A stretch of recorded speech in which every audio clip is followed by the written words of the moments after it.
Для мяне якраз важна было, каб ва мне бачылі не рэдактара Тутбай, а вось Марына Золатава. Марына Золатава, 48 гадоў, працавала галоўнай рэдактаркай найбуйнейшага беларускага незалежнага партала Тутбай.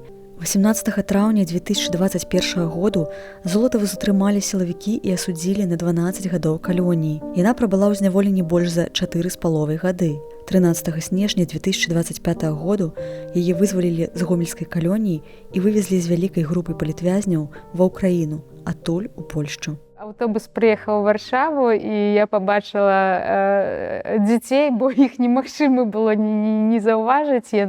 Надзя была ў чырвоным паліто, а Федзя ён у чырвоных нагавіцах і яшчэ і на кастылях. То бок яны вельмі адрозніваліся ад усяго натоўпу. Вось, я мушу трошкі пазней падскажы. Вось калі я вокам проста вылавіла іх, ну гэта быў проста... Проста я больш нічога не бачыла. Ну, гэта то, пра што ты марыў увесь гэты час. Мне варыянтаў не пакінулі, мяне нават пашпарт забралі. Вось, і я па шчырасці не чакала, што можа быць такі варыянт, што мяне пакінуць у Беларусі. Але, канешне, я была рада любому раскладу. Галоўнае, каб я не заставалася за кратамі. У Беларусі у мяне мама, брат, вось, так што галоўнае проста пакінуць, скажам так, сцены гэтага ці нейкай іншай установы. Самая страшная страта – гэта страта часу.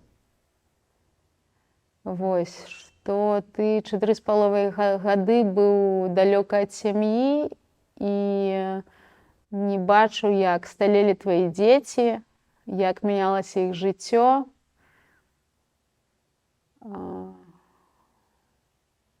Што не бачыла мужа, што не магла прытуліцца да матулі. Вось гэта, канешне, мне гэтага больш за ўсё шкада, гэтага часу. Ну, дачка ў мяне філолаг, можна сказаць, будучы, таму што яна вывучае англійскую і іспанскую філалогію. Вось, яна вучыцца ў Варшаўскім універсітэце, а сын, ён пакуль, у яго якраз вельмі адказны момант, бо ён здае матуру і сёлета мусіць паступаць таксама ў універсітэт. Канешне, мы ўвесь час падтрымліваем сувязь, абменьваемся гэтымі кружочкамі ў тэлеграме, дасылаем фоткі адзін. Учора дзедачкі, напрыклад, даслалі фотку, як яны разам ядуць дранікі, якія прыгатаваў сын. І гэта было вельмі кранальна. Ты думаеш, клас, ну, калі дзеці жывуць разам і клапоцяцца адзін пра аднаго, гатуюць адзін аднаму ежу, гэта вельмі класна. Дзякаваць Богу, мае родныя вельмі адказныя, і яны вельмі часта пісалі мне лісты. І дзякаваць Богу за тое, што гэтыя лісты да мяне даходзілі. Я ведаю, што шмат у каго былі з гэтым праблемы, але, на шчасце, менавіта ад родных, ад сям'і мне лісты прыходзілі спраўна. І так, я ўвесь час пісала, што там, ну, не то, што кантралявала сітуацыю, а мне цікава было ўключацца і даваць нейкія парады, ну, неяк унікаць у жыццё дзяцей, хаця, ну, яны станавіліся больш дарослымі, самастойнымі, і так гэта незаўважна атрымалася. Калі нешта прыемнае адбывалася ў жыцці, у дзяцей, у мужа, то, канешне, яны мне пра гэта пісалі. Я ведала, што муж бегае паўмарафоны і марафоны. Вось, што дачка паступіла ва ўніверсітэт, што здала экзамены там па польскай мове, па англійскай мове. Канешне, падрабязнасці пра тое, як гэта было, яна мне ўсё пра гэта пісала. Ну, крык – гэта сапраўды то, што спачатку мяне вельмі здзівіла ў калоніі, бо у СІЗА такога не было, А ў калоніі, як толькі мы трапілі, гэта першае, на што я звярнула увагу, гэта крык. Але што гэта за крык? Гэта не крык там з боку адміністрацыі. Не, гэта хутчэй так асуджаны прывыклі паміж сабой кантактаваць, таму што, ну, відаць, так было прынята ў іх жыцці. Для іх гэта было нармальнай з'явай. Вось. І па-іншаму яны, відаць, не навучыліся кантактаваць.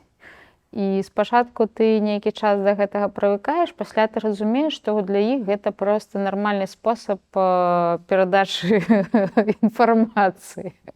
Што яны не ўкладаюць гэты крык, там, злосці ці, не ведаю, там, нейкага асаблівага стаўлення. Проста яны так прывыклі.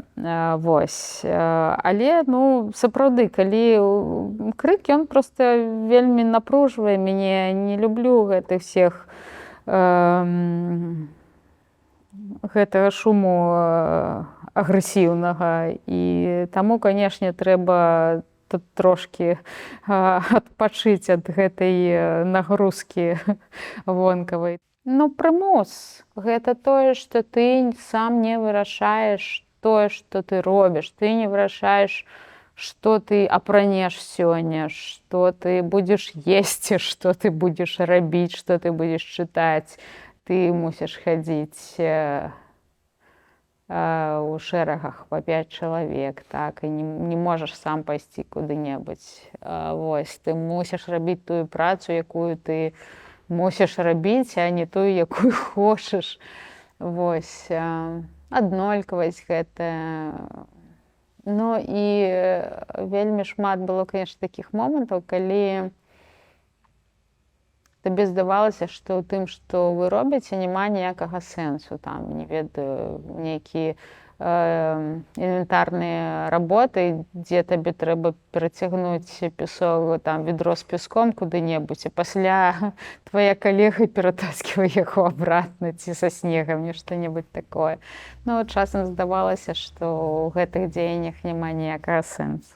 Не самы складаны працэс, не самая складаная праца, якую я рабіла ў жыцці, і часам нават атрымлівала асалоду, асабліва ў момант, калі вся фабрыка, напрыклад, шые форму, а наша брыгада шые бялізну пасцельную.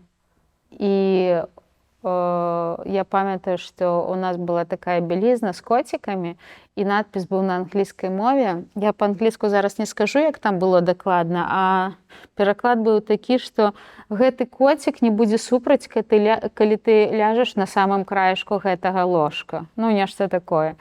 Ну, і гэта было міла. Вось, то бок, нават у такія часы, в прынцыпе, не тое, каб можна было атрымліваць асалоду, але, ну, скажем, ну, прынамсі, у той момант я не пакутвала, калі шыла такую бялізну.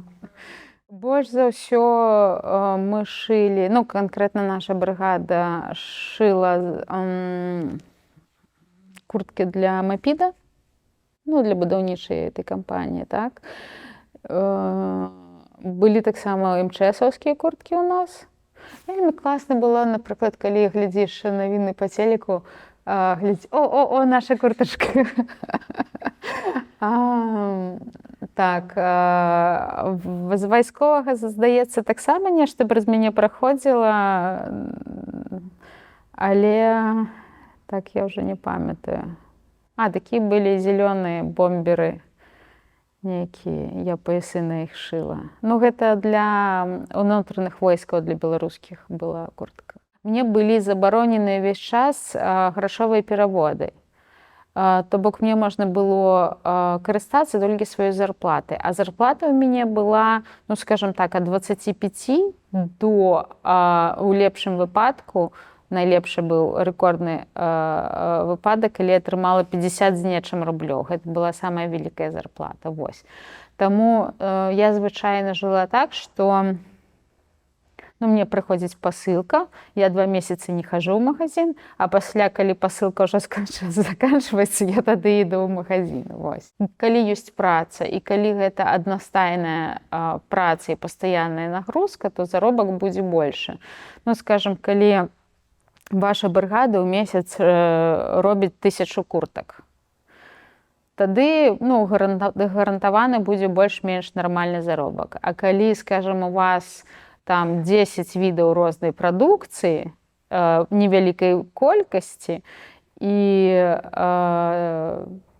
табе яшчэ трэба навучыцца асвоіць нейкі новы працэс на новым відзе прадукцыі, тады, канешне, заробак будзе менш.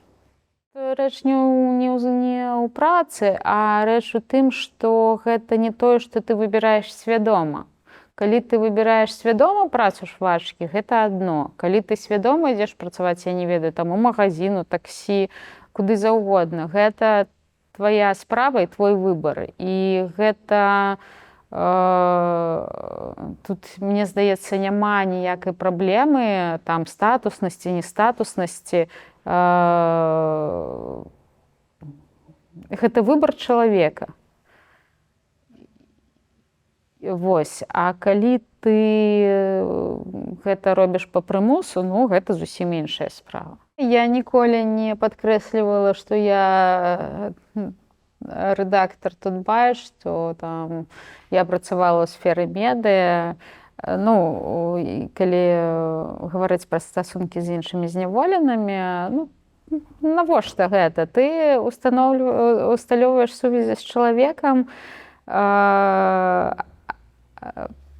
які будзе з табой непасрэдна кантактаваць, так, а не з тваім мінулым бэкграўндам.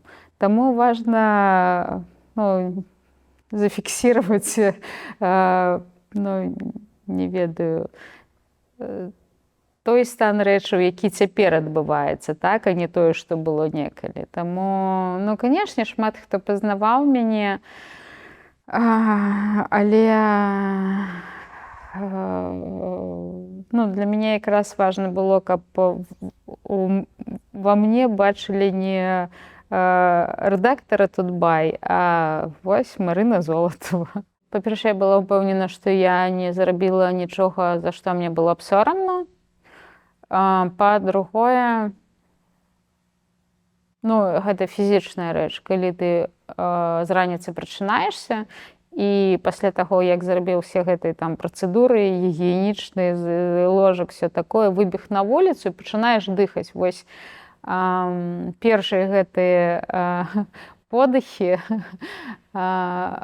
удыхнуць свежага паветра, яны вельмі каштоўныя. І літаральна там 2-3-5 хвілін размяць цела, гэта таксама вельмі каштоўна, гэта тое, што дае табе сілу на наступны дзень. Калі ты гэтага не зрабіў, не было нейкага часу там гэтых 3 хвілін, ужо будуць праблемы дакладна ў цябе сёння. Калі зрабіў, вельмі класна. Гэта сапраўды вельмі істотна, здавалася б, дробязь, але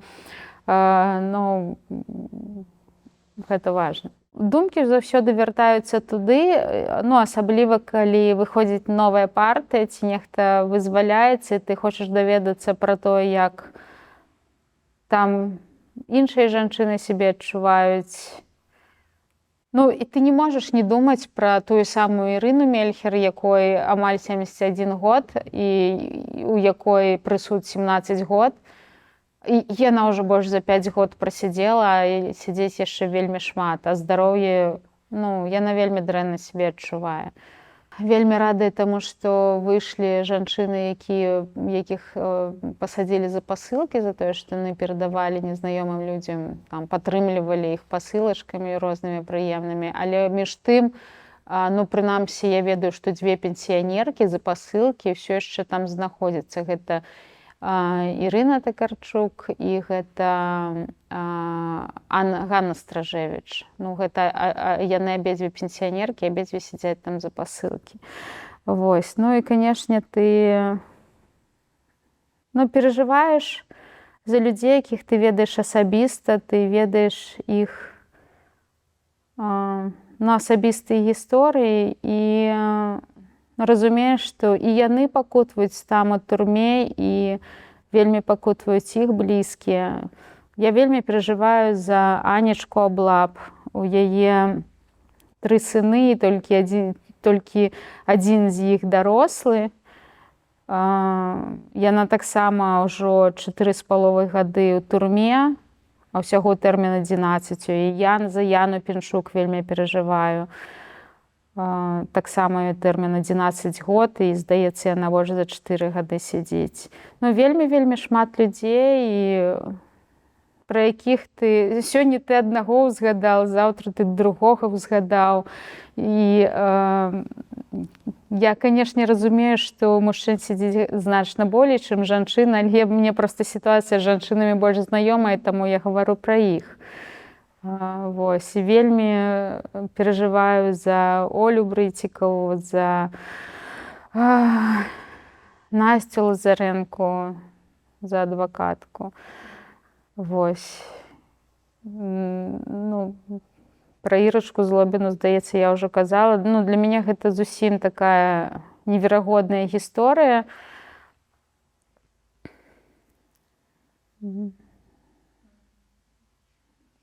Чалавек больш за 5 гадоў сядзіць, і зусім незразумела за што. Сапраўды, прайшло ўжо больш за 4 месяца, я на волі. У сакавіку вызваляліся жанчыны, і міласердя іх не было. Ты адчуваеш сябе бездапаможным, таму што ты ніяк не можаш паўплываць на гэтую сітуацыю.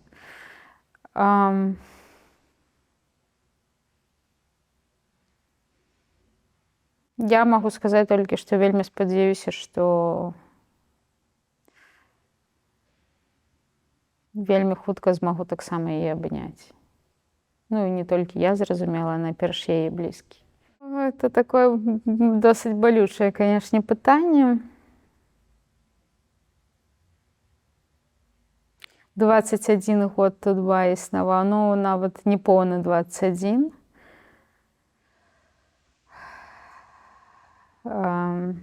Але я спадзяюся, што Тутбай яшчэ будзе ў Беларусі, у гісторыі Беларусі.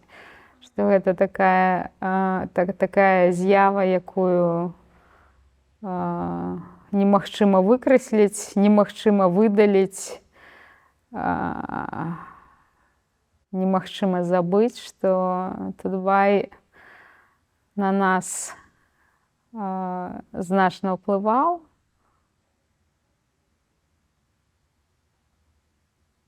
І гэта, канешне, вельмі важная частка і майго жыцця, і, мне здаецца, грамадскага жыцця. Менавіта таму мы атрымалі, відаць, з Людмілай такія велізарныя тэрміны. Вось. Я вельмі спадзяюся на тое, што гэтая старонка яшчэ не перавернута, і што кропку пакуль ставіць рана. Я шчыра скажу, што мне вельмі падабаецца тое, што робіць люстэрка, тое, як яны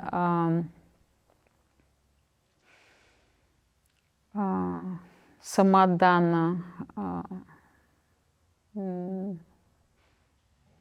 працуюць. Вельмі годна, мне падаецца. Хоць па шчырасці я не вельмі уважліва сачу ўвогуле за падзеямі, за жыццём медыа цяпер, бо, сапраўды, пакуль для мяне гэта не так істотна. Але я разам з тым бачу, што умовы існавання, умовы функцыянавання медыа вельмі змяніліся, і што для тых, хто быў на волі, яны мяняліся паступова, і, можа, гэта было не так заўважна, але калі ты 4,5 гады быў у зняволенні, а пасля выйшаў, то тут вже гэтыя змены, яны здаюцца такімі вельмі істотнымі. І больш за ўсё, канешне, турбуе, што фактычна медыа, якія ну, скіраваныя на асвятленне сітуацыі ў Беларусі, яны не могуць існаваць у нармальных умовах.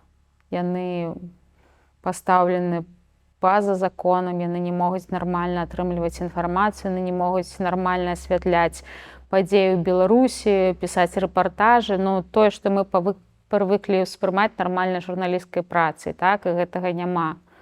Ну, я не ведаю, як з гэтым жыць, як можна ў такіх умовах працаваць, але гляджу на калег і нейкім чынам гэта атрымліваецца, так.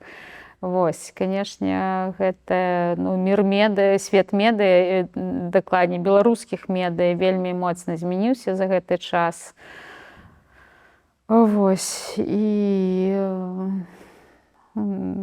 так, гэтае пытанне, канешне, мяне вельмі бянтэжыць, што вось фактычна зусім іншым статусе павінны людзі працаваць.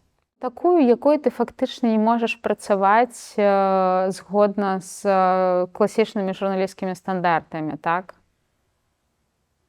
Ну, што это, пісаць інтэрв'ю і не мець магчымасці назваць сапраўднае імя аўтара, так? Журналістыка гэта, ну, ледзь не ў першую чаргу імёны, так? А тут імён нельга называць. І калі ты не можаш рабіць базавыя рэчы на месцы падзеі, ну, таксама такое раней здавалася немагчымым. Я яшчэ не адчуваю сябе гатовай, я яшчэ не навучылася таму, чаму б я хацела навучыцца, так? Ну, ведаеце што, я калі выйшла на волю, мне здавалася, што я вельмі хачу вучыцца. Ну, і сапраўды, гэта ў мяне дагэтуль ёсць. Вось. А наконт працы мне пакуль сапраўды вельмі цяжка вызначыцца. Ну, я, па-першае, афіцыйна пакуль не маю права працаваць, так? Вось, і гэта, ну, нібыта такая нагода, каб адкласці прыняцце рашэння трошкі. Вось, але насамрэч пакуль ёсць магчымасць, я буду паступова рабіць тыя крокі, якія лічу, ну, разумнымі цяпер. Ну, а пасля, канешне, трэба будзе зрабіць выбар і пачаць ўсё ж такі нейкую працу. Але, ну, я кажу, што ў нейкай пэўнасці ці там дакладнага адказу на пытанне, што я там буду рабіць заўтра, ці калі вырасту, у мяне пакуль няма. Сорі, што я вас расчаравала. Варшава мне вельмі падабаецца Польшча. Я і раней тут бывала, канешне, пачынаючы са студэнцкіх гадоў. Вось, я бачу, як краіна змянілася, як горад змяніўся да лепшага. І часам, ну, нават не часам, увесь час я думаю пра тое, што гэта, што Беларусь магла пайсці па такім жа шляху, і Польшча гэта выглядае, здаецца, такой, якой магла б быць Беларусь. Вось. Ну, але трошкі па-іншаму атрымалася. Вось. Ну, гэтыя месяцы я магу сказаць толькі радасныя ў мяне эмоцыі, звязаныя з тым, што я на волі, з тым, што побач блізкія, з тым, што я магу выбіраць, чым займацца. Я, ну, даўно ўжо катаюся на роліках, і Вісла нагадвае мне ў гэтым сэнсе, ну, можна хіба што параўнаць, у Мінску у Вяснянцы ёсць лыжаролерная траса, я вельмі любіла там катацца, там, ну, вельмі прыгожа. Вось. Ну, а цяпер буду катацца ўздоўж Віслы. Ролікі мне мае прывезлі. Я вельмі люблю Мінск, вельмі па ім сумую. Гэта мой родны горад. І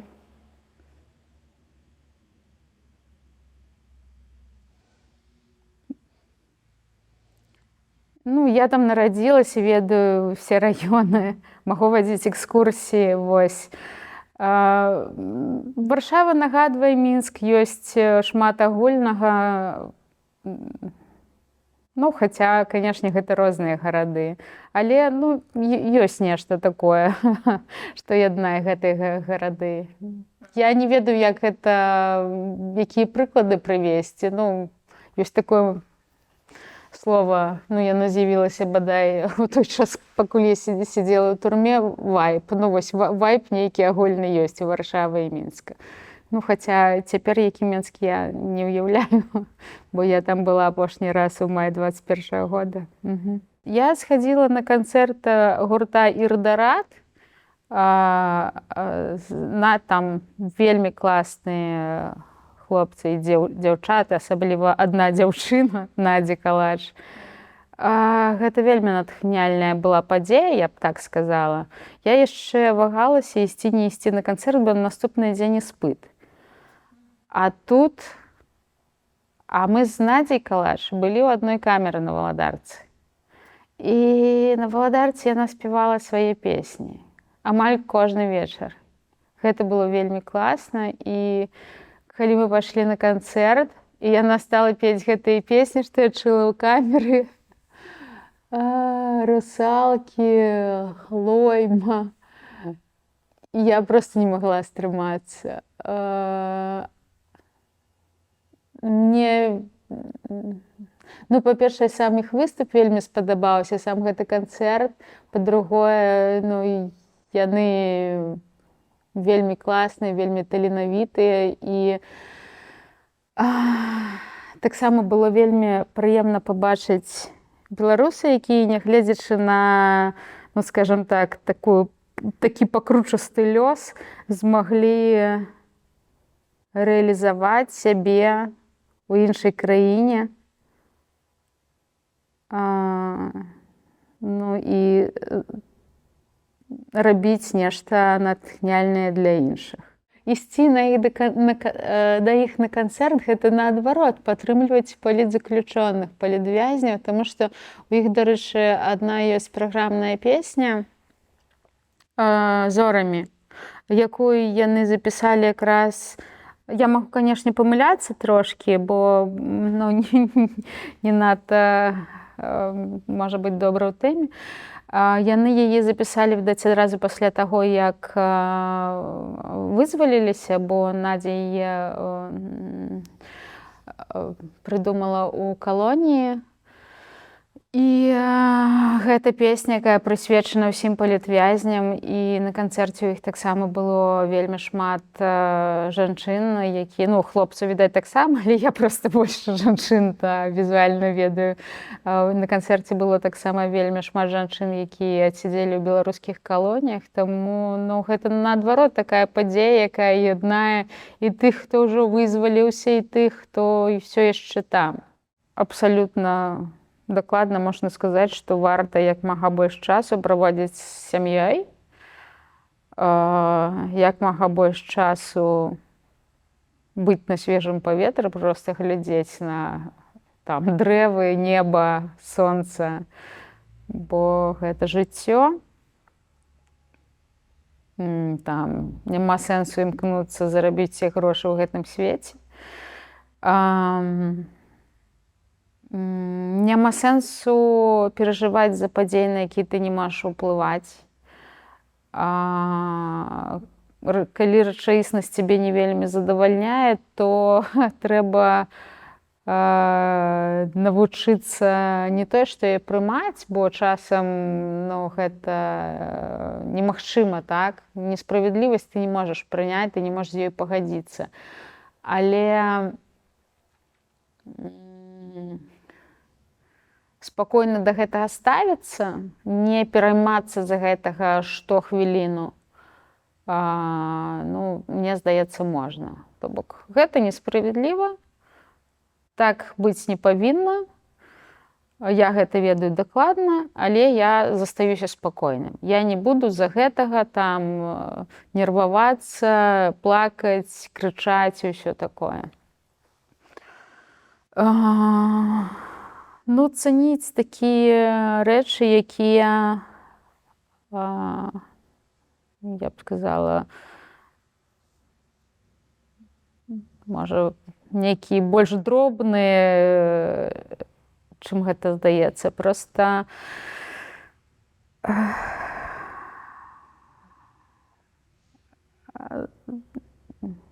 можна сказаць, што самым вялікім расчараваннем для мяне, калі я выйшла на волю, было тое, што свет рухаецца ў нейкім дзіўным кірунку. То бок табе здавалася, што свет з улікам таго, што там ёсць людзі становяцца ўсё разумнейшымі, тэхналогіі таксама больш магутнымі і прагрэс і ўсё такое, табе здавалася, што свет ён павінен рухацца ў кірунку да лепшага, так? Атрымліваецца сітуацыя, што здаецца наадварот. Хаця я па-ранейшаму думаю, што добрых людзей на свеце больш, і што разумных людзей таксама становіцца больш. Я дагэтуль у гэтым упэўнена, але пры гэтым у свеце здараюцца і ўвесь час адбываюцца нейкія страшныя рэчы. І здаецца, чым далей, тым горш. І з аднаго боку ты як сказаць, ты гэта разумееш, а паўплываць на гэта ніяк не можаш. І замест таго, каб пераймацца па гэтаму поводу, неяк трэба навучыцца з гэтым жыць і рабіць лепшым хаця б той свет, які побач з табой знаходзіцца. То бок там твой асабісты, твайго атачэння. Неяк так змянілася стаўленне. Не, канешне, надзея ёсць. Я ж казала, што мне па-ранейшаму здаецца, што добрых людзей у свеце больш. Я спадзяюся, што кожны будзе сваё святло, сваю энергію распаўсюджваць на сваё бліжэйшае асяроддзе. І такім чынам будзем рабіць свет лепшым, нягледзячы на ўсе тыя рэчы, што адбываюцца па-за нашай воляй, так. Нейкія такія адчуванні, такія надзеі. Па шчырасці, я застаюся аптымістам, нягледзячы на тое, што адбываецца.